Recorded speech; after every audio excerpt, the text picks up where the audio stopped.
আল্লাহর নবী একদিন স্বপ্ন দেখলেন, অদ্ভুত স্বপ্ন। স্বপ্ন দেখতেছেন দুজন নবীজিকে টানতেছেন, নবী উপরে উঠেন। আল্লাহর নবী বলতেছেন, এই পাহাড়ের উপরে আমি উঠতে পারবো না। দুইজন আল্লাহর নবীকে পাহাড়ের উপরে আরোহণ করালেন। আল্লাহর নবী বিকট আওয়াজে চিৎকার শুনলেন। চিৎকার শুনে নবীজি অবাক হয়ে প্রশ্ন করলেন, কে এত জোরে জোরে চিৎকার করছে? ফেরেশতারা বলল, নবী, চিৎকার যারা করছে জাহান্নামীদের আত্মনাদ। নবী বললেন, জাহান্নামীরা এত জোরে কেন কাঁদছে?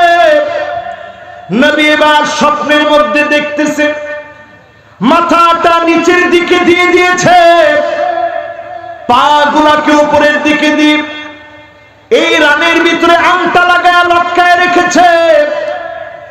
এই গালগুলো ছিঁড়ে ফেলা হয়েছে, জর্জর করে রক্ত পড়ছে।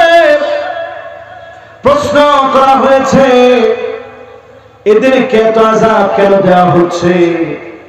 উত্তর আসলো, রমজান পেয়েছিল, ইফতারের আগে তারা খেয়ে ফেলেছে, মানে তারা রোজা রাখে নাই। এজন্য আপনি যদি একটা রোজা ইচ্ছাকৃত আপনি কাজা করেন, রোজা আপনার উপরে ফরজ হয়েছে, আপনি কাজা করলেন, 1 বছর যদি টানা রোজা রাখেন, ওই রোজার সমকক্ষ হতে পারে না। কারণ এই রমজানে রোজার মধ্য দিয়ে গুনাহ খাতা যিনি জানায় দিবেন, পুরায় দিবেন, তিনি কে?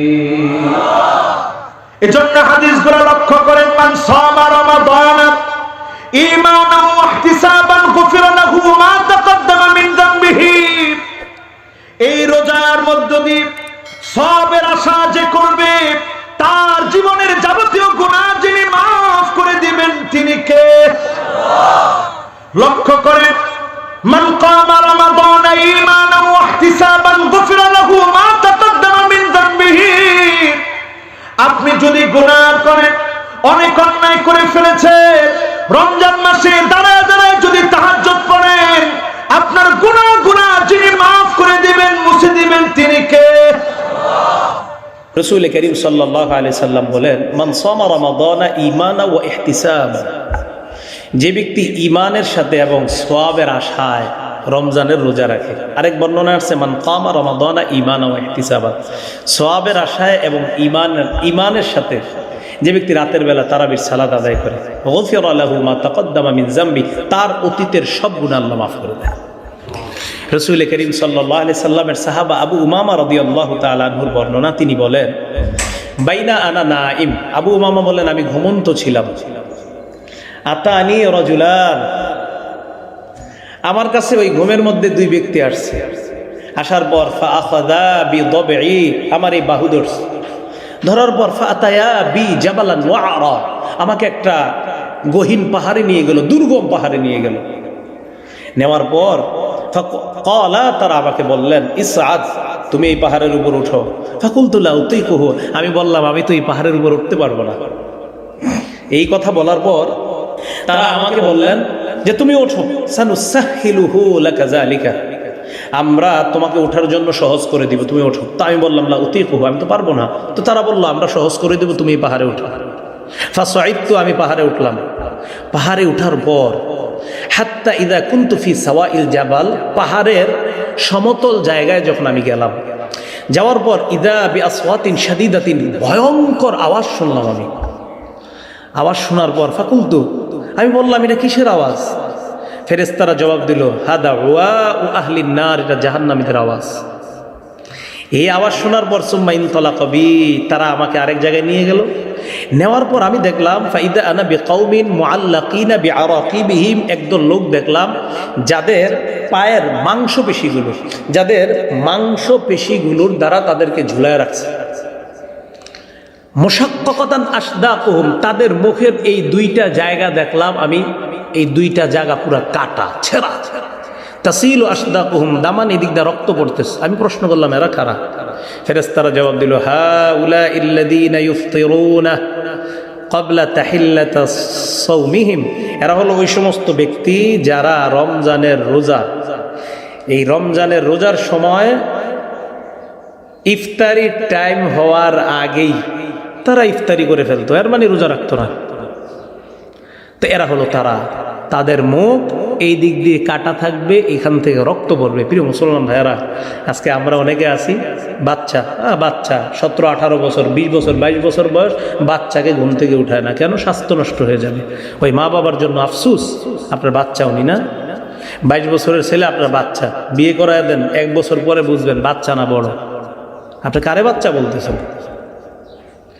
এই জন্য সাবধান। এই আবু উমামা থেকে আরেকটা বর্ণনা, তিনি বলেন, আমি রাসূল করিম সাল্লাল্লাহু আলাইহি সাল্লামের কাছে আসলাম। আসার পর আমি নবীজিকে বললাম, মুরনি বিআমালিন ইউদখিলুনি আল জান্নাহ, হুজুর আমাকে এমন একটা আমলের কথা বলেন যে আমলের মাধ্যমে আমি জান্নাতে প্রবেশ করতে পারবো, আমাকে জান্নাত নিয়ে যাবে যে আমল। নবীজি আমাকে বললেন, আলাইকা বিসসাওম, তুমি সিয়াম পালন করো। তো আমি নবীজির কাছে আবার আসলাম। আসার পর বললাম, হুজুর এমন আমল বলেন যে আমল আমাকে জান্নাতে নিবে। নবীজি আবার আমাকে বললেন, আলাইকা বিসিয়াম, তুমি সিয়াম পালন করো, তুমি রোজা রাখো, তুমি এটাই করো।